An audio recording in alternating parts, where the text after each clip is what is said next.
Hey everyone, my name is Val and welcome to my kitchen. Today what I'm going to be cooking for you guys is rabo. This is Dominican style oxtail. I hope that y'all enjoy this video. I hope y'all enjoy this recipe. So let's go ahead and get started. The first thing you need, of course, is your rabo. This is about 6 pounds, and it's important that when you're picking out your packs, that you buy rabo with a nice meat to fat ratio. It's kind of a fattier cut, but you just have to, sift through the packages because there will be some pieces that they are like ultra fatty. There will be other pieces that they're like all fat and bone. You know what I'm saying? So you just want to like make sure that you have a nice bit of marbling and meat to fat distribution. So I'm just doing here a little bit of the hack as I don't have lemon press at the moment, and I'm just squeezing my lime juice over the rabo so that we can go ahead and get it washed off. So I think this was about 3 limes, if I'm not mistaken, maybe 3 or 4. And I'm just gonna give it a good few rinses in cold water. I think like 3 is what I ended up giving it. And I just like to wash this until the water runs clear. I would suggest just washing it. This is not one of those things like chicken where some people wash it, some people don't. Just wash it, especially if you're going to stay true to, if you want to follow this recipe, in this recipe, it gets washed. So I also feel like it helps tenderize it when you're kind of like massaging it through, as it washes. So I ended up seasoning this with all dry seasonings today. This is adobo, garlic powder, onion powder, ground thyme, cumin, paprika, and sazon completa. Okay, those are all of the dry seasonings with 10 cloves of garlic and white wine and a little bit of olive oil. I just sped this part up. Now it's very traditional, especially if you're doing this Dominican style, to grind up all of the seasonings like in a blender. If you put like cilantro and onion and garlic and peppers, this is very, very traditional.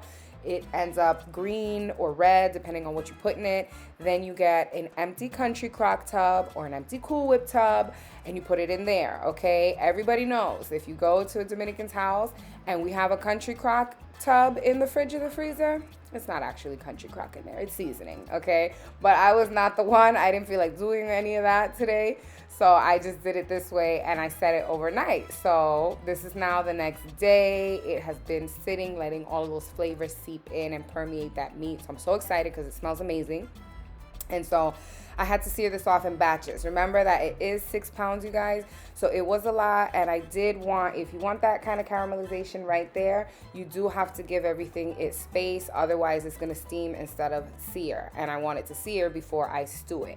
So I am stewing it with water. This is how I always stew my meats because you guys remember we season the meat pretty aggressively at the beginning. So if you were to try to stew this with something like a chicken stock, you do run the risk of over seasoning it. As we all know, you can add flavor, later on, but you can't take salt or seasoning out. So just start off with water and then we'll adjust accordingly once we get to the point where we can taste it. So this is at about an hour and a half in. You can see it's still pretty tough, but that water is reducing. And that's just what I go by. I fill up the pot, I let it rock, and once it starts to get halfway, I'm like, okay, let me see what's up. Once it reduces a little bit more, I come back, but I just wait to hear the pot. Okay, so this is like at 2.5 hours in, and I should have mentioned this earlier, you guys. Make sure that you dedicate your day to this. This is not really I'm gonna put this at 9 and go to the nail salon at 10 type of thing, because there'll be no way that it's ready.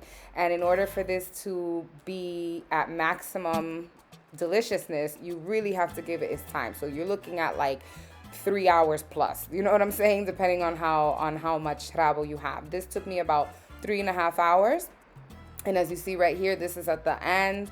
When it is tender, it's fall apart, and this is what you end up with. So y'all can see that I had 2 pots because it was so much meat, but I ended up incorporating it and putting everything all into one.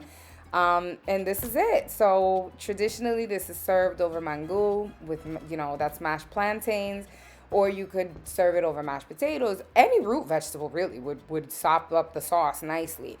If you got rice, you could do rice. If you had maybe like some crusty bread, you could try that as well. So I hope that y'all enjoyed this recipe and this video, and let me know down below if you try this. I'll catch you on the next one. Bye.